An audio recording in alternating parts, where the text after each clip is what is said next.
Good morning students.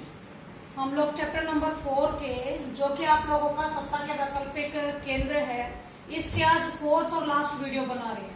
ठीक है, इस लास्ट वीडियो में बेटा हम लोग चीनी अर्थव्यवस्था और भारत और चीन के संबंधों के बारे में हम लोग पढ़ेंगे। ओके, जैसे कि चीनी अर्थव्यवस्था के बारे में आप लोग जानते हो, जब भी हम लोग चीनी अर्थव्यवस्था की बात करें या फिर इनके रिलेशनशिप की बात करें, हम लोगों को दोनों ही टॉपिक आप लोगों के एक पॉइंट से शुरू करने हैं। एक पॉइंट है आप लोगों का 1949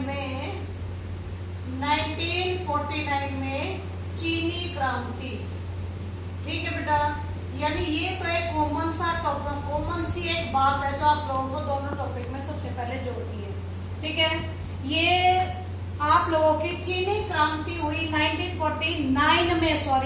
1949 में जो आपकी चीनी क्रांति हुई, इसके बाद से हमेशा यहाँ कम्युनिस्ट शासन ने ही राज किया है। अगर हम 2020 की बात करें तो आज भी यहाँ पर कम्युनिस्ट पार्टी ही राज कर रही है। ठीक है, अब इसके बाद हम लोग पढ़ते हैं बेटा कि जो चीनी अर्थव्यवस्था थी, ये अगर बात करी जाए पहले से हटके जो आज की वर्तमान की है, तो उसमें दो बातें देखने को मिलेंगी। दो बातें ये कि चीनी अर्थव्यवस्था जिस गति से चीन की अर्थव्यवस्था बढ़ रही है, उसको देखते हुए पूर्व एशिया के विकास के इंजन के रूप में देखा जा रहा है चीनी अर्थव्यवस्था को। इसके अलावा 2040 तक ये अनुमान लगाया जा रहा है कि 2040 तक जो चीनी अर्थव्यवस्था होगी वो वर्ल्ड की यानी विश्व में सबसे बड़ी अर्थव्यवस्था मानी जाएगी। ठीक है, ये बन जाएगी, ये अमेरिका को भी यहाँ ये पीछे छोड़ देगी। ठीक है, अब हम एक कंटिन्यूटी से पढ़ते हैं कि किस तरीके से इसका विकास हुआ। देखिए बेटा, 1949 से जब हम 1969 तक यानी 20 सालों की जो बात करते हैं, इन 20 सालों में चीन का रुझान यूएसएसआर की तरफ रहा।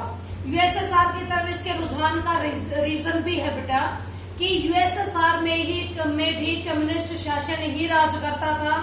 दूसरी बात, यहाँ पर भी जिस तरीके से यूएसएसआर में खेती और उद्योग सब कुछ राज्य के हाथों में था, वैसे ही डिट्टो आप लोगों के चाइना में भी ऐसे ही था। तो दोनों की अर्थव्यवस्थाएं सेम थी। जो दोनों अर्थव्यवस्थाएं सेम थी, उसी सेम अर्थव्यवस्था के चलते दोनों एक दूसरे के साथ आगे बढ़े थे। लेकिन बात यहाँ पॉइंट आप लोगों का नोट होगा बेटा कि जो चीनी अर्थव्यवस्था आप लोगों की है, ये धीरे करके आगे बढ़ी है। ठीक है, और वो जब ज्यादा बढ़ी है जब उसने यूएसएसआर के साथ अपने रिलेशन तोड़ लिए थे। ठीक है, क्योंकि बेटा 1949 की अगर हम लोग बात करें तो इसके बाद के सारे टाइम पीरियड में चीन के पास बेहद पैसा नहीं था। इसके पास विदेशी मुद्रा ना के बराबर थी नहीं, जिसकी वजह से ये बाहर से विज्ञान प्रौद्योगिकी या फिर महंगे जिस तरीके का व्यापार ये कर सकते थे, ये नहीं कर पाए। ठीक है, लोगों के पास सारी सुख सुविधाएं नहीं थी। ठीक, लोगों के पास शिक्षा की सुविधाएं नहीं थी, स्वास्थ्य की सुविधाएं नहीं थी, जबकि राज्य जो सरकार थी वो अपना पूरा दम लगा रही थी लोगों तक सुविधाएं पहुंचाने में। ठीक है, लेकिन ये दुर्भाग्य था उस वक्त के चीन का कि चीन के पास संसाधन बाहर से कुछ भी मंगाने के लिए इसके पास पैसा नहीं था, विदेशी मुद्रा नहीं थी। ठीक है, लेकिन एक बहुत बड़ा बदलाव आता है इसमें कि जब 1970 के बाद ये धीरे विकास करता है और आज तक की अगर हम बात करें तो चाइना के पास विशाल विदेशी भंडार है। ठीक है, जिसके बूते वो आज के टाइम पर अपने सारे अड़ोसी पड़ोसी देश ही नहीं, यूरोप और अमेरिका की कंट्रियों तक अपने सामान को पहुंचाने का काम कर रहे हैं। इसकी सबसे बड़ी खासियत यही रही कि इसने जब भी अपनी अर्थव्यवस्था का विकास करना चाहा, इसने विदेशों पर निर्भर रहने की बजाय आत्मनिर्भर बनने की ज्यादा सोची। इसके पास जितने संसाधन थे, इसने उन सभी संसाधनों का इस्तेमाल करके अपने आप को विकास के रास्ते पर बढ़ाता चला गया।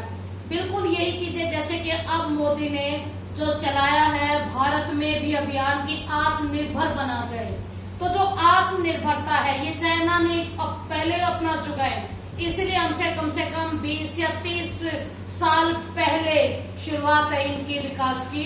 इसलिए भारत पीछे है, क्योंकि जो हम आज अपना रहे हैं ये काफी पहले अपना चुके हैं। ठीक है, अब आप लोगों की बात आती है कि 1949 से 69 तक तक यूएसएसआर के इसके रिलेशनशिप थे, ठीक ठाक चलते थे, कोई बहुत ज्यादा प्यार मोहब्बत वाले रिलेशन में इन दोनों के कभी नहीं रहे। हाँ, बस ये था कि ठीक है भाई, दोनों एक जैसी राजनीतिक और आर्थिक व्यवस्थाएं हैं तो सेम इसलिए ठीक ठाक चलेंगी।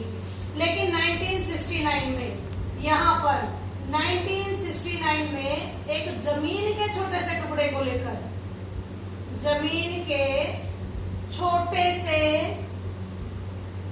टुकड़े को लेकर दोनों में छोटा सा युद्ध हो गया। ठीक है, ये रीजन बना चाइना और यूएसएसआर के विच्छेद का। दोनों के रिलेशन हमेशा हमेशा के लिए खत्म हो गए और जो चाइना है वो एकांतवास में पहुंच गया, उसका अब कोई मित्र नहीं रहा, क्योंकि भारत से वो 1962 में ही अपने रिलेशन तोड़ चुका था जब उसने भारत पर युद्ध किया था। ठीक है, लेकिन अब यहाँ पलटेगा इसका भाग्य 1970 के दशक में, जब ये अमेरिका के साथ दोस्ती करेगा। ठीक है, अमेरिका के साथ ये अपने संबंध बनाने का काम इसने 1972 में किया और इसके अमेरिका के साथ हाथ मिलाते ही नेक्स्ट ईयर 1973 में, जब चीन का उस वक्त भी हेड यानी राज्य का हेड, शासन का हेड चाउ एन लाई ही था, 1973 में इसने अमेरिका के साथ हाथ मिलाकर अपने 4 क्षेत्रों में कृषि, उद्योग, सेना और प्रौद्योगिकी विज्ञान, ये 4 क्षेत्र बेटा दोबारा सुनो, कृषि, उद्योग, सेना और प्रौद्योगिकी विज्ञान, इन चारों क्षेत्रों का आधुनिकीकरण कर दिया। ठीक है, इन चारों क्षेत्रों का आधुनिकीकरण कर दिया, मीन्स पूरी तरीके से आधुनिकता के रास्ते पर ये डाल दिए और इसके बाद कभी इसने पीछे मुड़ के नहीं देखा।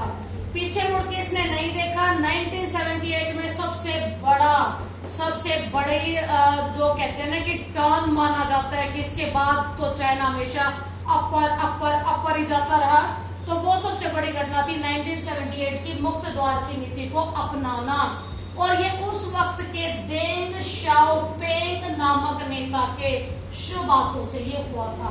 तो 1 नंबर का क्वेश्चन यहाँ से पूछ लिया जाता है कि मुक्त द्वार की नीति जब अपनाई थी चाइना ने, तो उस वक्त कौन से प्रमुख नेता के शुभ कर कमलों से ये संभव हो पाया।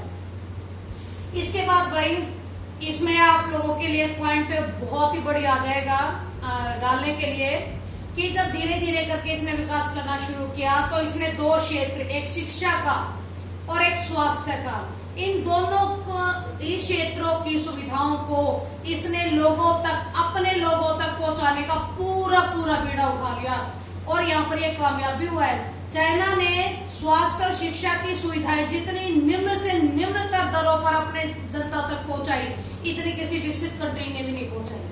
ठीक है, जिसके कारण बेशक बहुत बड़ी जनसंख्या थी, बेशक उस बहुत बड़ी जनसंख्या को लेकर विकास करना इतना इजी नहीं था, लेकिन इसके बावजूद भी जिस तरीके से चाइना ने अपनी अर्थव्यवस्था में मोड़ लिया, वो आपके जो जनता थी, जो जनता की संख्या थी, वो चाइना के उत्थान का रीजन बन गए, उसके घटाव की जगह। क्योंकि हमेशा यही कहा जाता है बेटा, जब जनसंख्या हद से ज्यादा हो जाती है तो किसी भी देश के लिए उस तक विकास पहुंचाना मुश्किल हो जाता है। ठीक है, लेकिन चाइना ने ये कर दिखाया, इतनी बड़ी जनसंख्या के साथ भी उसने विकास किया, वो वर्ल्ड की वो पावर बनी जो आज अमेरिका को टक्कर देने का काम कर रही है। ठीक है, इसके बाद बेटा यही है आपका कि 1982 में इसने खेती का निजीकरण किया, खेती को निजी हाथों में बेच दिया। निजी हाथों में बेचने से हुआ क्या कि अब खेती के हालात सुधरने लगे, खेती से ज्यादा पैसा निकल के आने लगा, और जब खेती से पैसा निकल के आने लगा तो वो ग्रामीण उद्योगों पर खर्च होने लगा, जिससे कृषि और उद्योग दोनों के हालात बेहतर बन गए। ठीक है, और सोने पे सुहागा तब हो गया जब 1998 में इसने उद्योगों का भी निजीकरण कर दिया, इसको भी निजी हाथों में बेच दिया। जब उद्योग भी निजी हाथों में बिक गए तो भाई वही बात है, जब अपनी चीज की केयर की बात आती है तो व्यक्ति दिन रात एक कर देते हैं।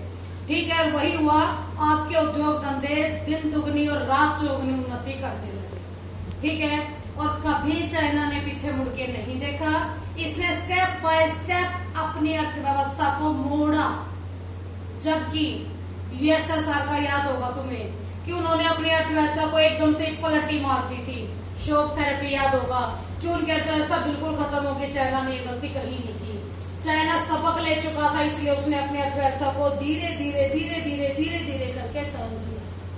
ओके, ये तो है बेटा आप लोगों का चीनी अर्थव्यवस्था, ठीक है। और इसकी जो वर्ल्ड लेवल पर जो आप लोगों की चीन की भागीदारी है वो ज्यादा इसलिए भी बढ़ी क्योंकि धीरे धीरे करके इसने अपने यहाँ विशेष आर्थिक क्षेत्र यानी स्पेशल इकोनॉमिक जोन इतने बड़े लेवल पर शुरू कर दिए कि सभी देश अब चाइना में आकर निवेश करना चाहते हैं, ठीक है। और चाइना इसी विदेशी मुद्रा के दम पर अब विदेशों के साथ व्यापार करना शुरू कर रहा है। और इसके साथ साथ एक बात ये भी आपके लिए जरूरी हो जाएगी बेटा कि जो आप लोगों के सुना होगा रेशम मार्ग, ठीक है, सिल्क रूट आप ज्यादा समझते हो। जिन सिल्क रूटों का निर्माण यूरोप को एशिया से जोड़ने का काम करा था, वे सिल्क रूट चाहे वो स्थल के मार्ग से हो चाहे वो जल के मार्ग से हो, इसका अब शुरुआत कर दी है चाइना ने इस्तेमाल करने की। अब इसके माध्यम से चाइना ज्यादा से ज्यादा देशों तक अपना सामान पहुंचाने में कामयाब हो भी रहा है। इसलिए कहते हैं कि 2040 तक वर्ल्ड की सबसे बड़ी अर्थव्यवस्था वो बन जाएगी। ओके, अब इसके बाद आ जाओ बेटा भारत और चीन के संबंध। भारत और चीन के संबंध की अगर हम बात करें तो हमारे संबंध चाइना के साथ बेहद बढ़िया थे, बहुत बढ़िया थे। 1949 की चीनी क्रांति के बाद से लेकर 1956 तक भारत के रिलेशन चाइना के साथ अच्छे ही रहे, ठीक है। यहाँ तक कि हिंदी चीनी भाई भाई के नारे भी लगते थे, ठीक है। हिंदी चीनी भाई भाई के नारे भी लगते थे। इस हिंदी चीनी भाई भाई के नारे लगने का मेन रीजन था भाई कि कहीं ना कहीं भारत अपने आप को चाइना जैसा और चाइना अपने आप को भारत जैसा समझता था। दोनों ऐसी महाशक्तियां थी जो पूरे एशिया में हमेशा से ही पावरफुल गिनी गई है। तो ये दो देश एशिया का नक्शा बदल सकते थे, इसलिए दोनों ने दोस्ती करना बेहतर समझा। इसीलिए जब 1950 में चाइना ने तिब्बत पर अपना आधिपत्य जताया तो इंडिया ने सिंपल विरोध करके पीछे होगी, ठीक है, क्योंकि वो अपने संबंधों में किसी तरह के खटास पैदा नहीं करना चाहते थे, ठीक है।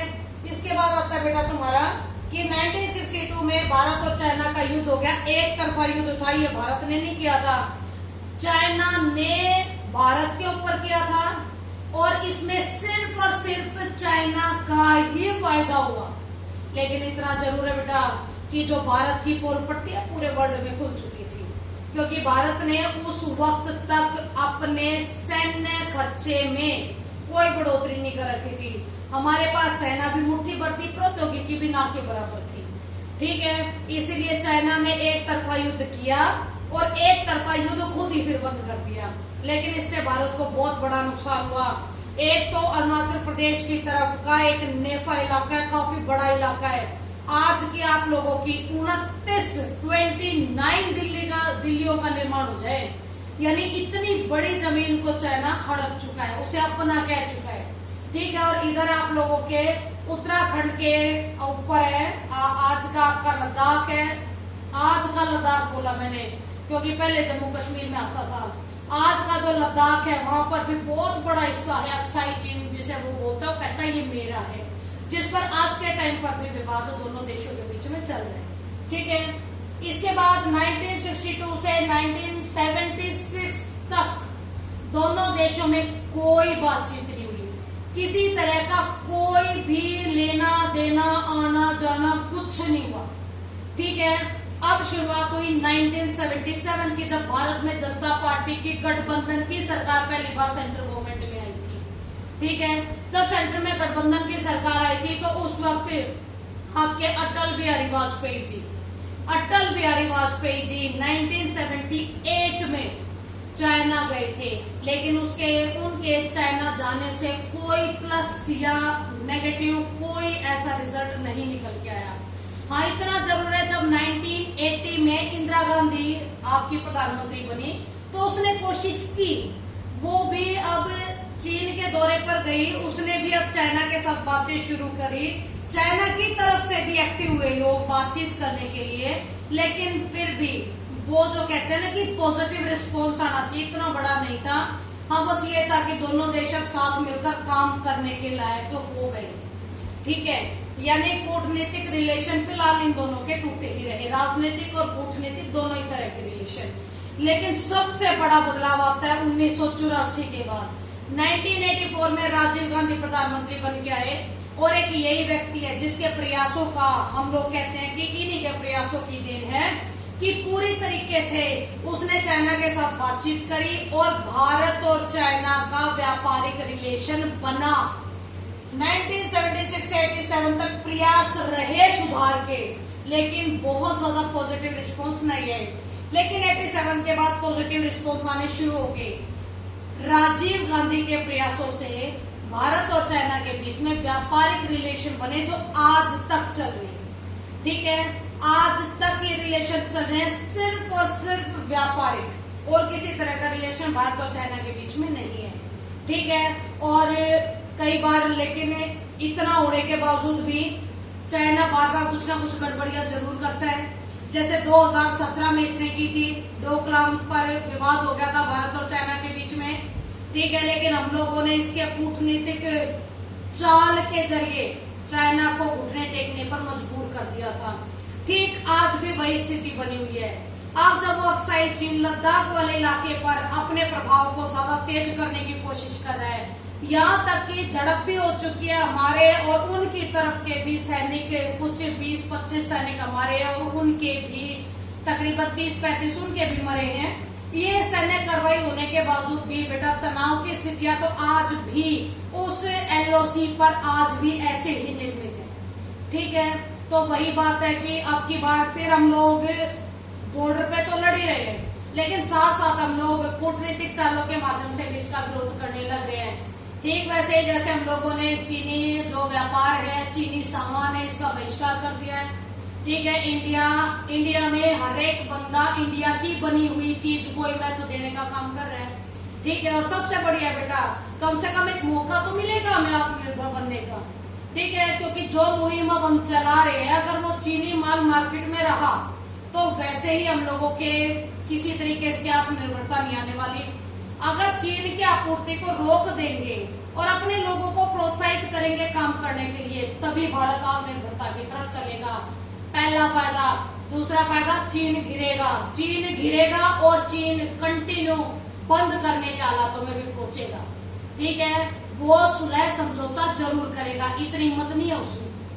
ठीक है बेटा, और इसके रिलेशन अच्छे और बुरे बहुत सारे रीजंस आप लोगों को इंडिया वाली बुक में भी करवा रखे हैं। ठीक है, फिर भी कोई प्रॉब्लम है तो बेटा मुझसे कांटेक्ट करना, मैं तुम लोगों को सारी चीजें समझा दूंगी। Okay, thank you very much.